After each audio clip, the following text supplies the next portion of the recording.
I'm Alex Palou, and this is Ask a Pro on SAFEisFAST. All right, so from Davis here, what age did you start karting? So I started go-karting when I was 5. That was for my 5th birthday. I got a go-kart that all my family put together, and we started driving. It was as a hobby, nothing professional intended, but it was a very cool day. From Nathan, what was the biggest challenge for you when going from karts to cars? Were there any particular habits you had to unlearn? That's a good question. So it's a huge difference.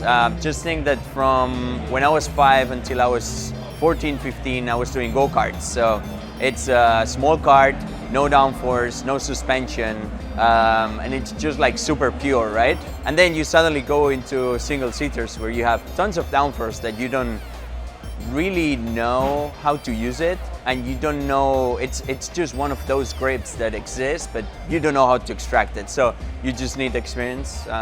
It took me like a couple of days to like trust that there was more grip, that I could get faster, and that would give me more downforce, but it was super fun. So habits, I don't know, it's very tough. Like there was very small habits from go-karts, like how you brake, how you tap the brake, that you need to unlearn, but it was pretty straightforward.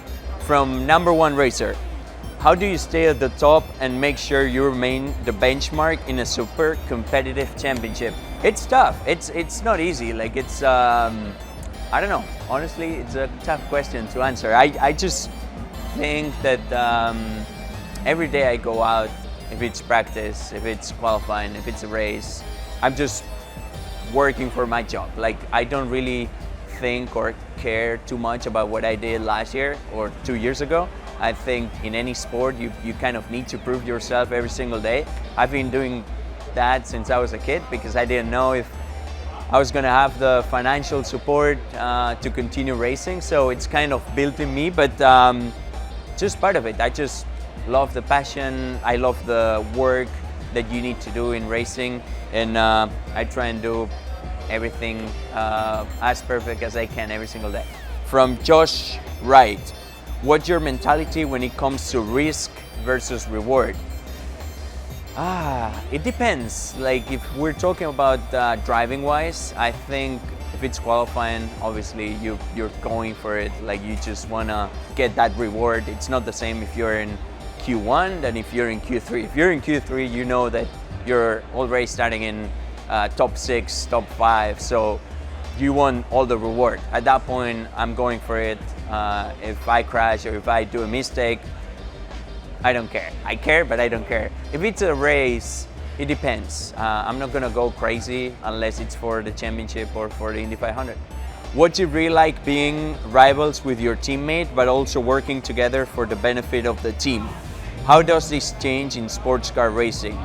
So, in IndyCar, I've only driven for Coin my first year, that I was just learning everything about racing, and CGR. So in CGR, it's incredible how everyone shares everything. And for me, being as a, let's say, a 1 year, almost a rookie driver, and having Scott Dixon as a teammate, I expected that he was gonna put a big fence in between him and I, but he was very open with it. It helped me a ton. I know I would not be here today without him. And at the end of the day, we are all working for Chip and CGR. Yes, I'm working for myself and I want the best for myself, but who puts all this together, who pays me, my mechanics, my engineers, is Chip. So whatever Chip does and whatever he says, that's what we have to do. He gives us everything we need to win. I think the best for the team and also ultimately for myself is to share everything with my teammates so we can get a better car and a better team.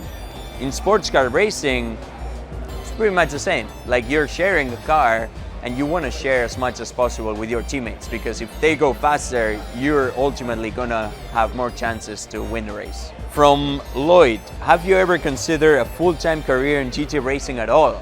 Yes and no. Like when I was in single seaters and I didn't know if I was gonna have a chance in IndyCar or in Super Formula in Japan, I was considering a GT full-time. I think it's super pure racing, it's super fun, different manufacturers, very high skilled drivers. It's pretty fun.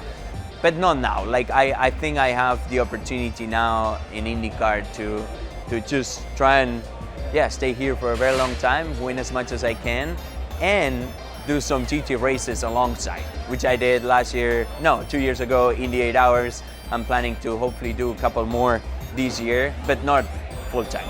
Okay, from Alex. How do you reset muscle memory quickly to adapt to different championships? It's actually not that difficult, honestly. I really like to study before I get in the car or before I get into a weekend. So once you get into the zone of like, okay, this is IndyCar, and I just kind of switch very, very quick on like, how do I need to drive? How do I need to brake? How do I need to work with the team? Same with IMSA. Like whenever I have to drive the Acura, just kind of comes natural to me. So yeah, sorry I cannot give you a better answer. What would you do different in your career if you had to start over? That's from Merck. There's a lot of stuff that I think once you go through, that you look back and you're like, oh man, I shouldn't have taken that decision, or I should not have gone here or there. But at the end of the day, I think during all my career, during all my life, I did everything that I thought it was the best with the information I had at that time. So I didn't know how everything was going to play out. Now obviously I know, but it's very easy to say that I would change this or that. But I'm very happy with the outcome so far. It's been great. I'm super happy, so I wouldn't change anything.